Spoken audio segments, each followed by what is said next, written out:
বৃষ্টি হচ্ছে, ধীরে ধীরে বৃষ্টি। তো যেটা বলতে চাচ্ছিলাম সেটা হচ্ছে স্বামী এবং স্ত্রী একে অন্যের বেগম রোকেয়ার ভাষায় অর্ধাঙ্গী।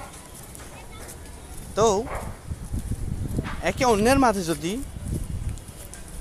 পারস্পরিক রেসপেক্ট, ভালোবাসা এবং শ্রদ্ধাবোধ না থাকে তাহলে সেই সংসারটা কতক্ষণ টিকবে?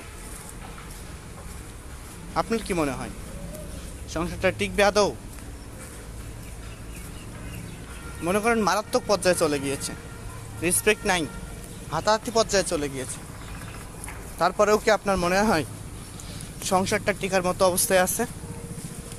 কি ভাবছেন আপনি?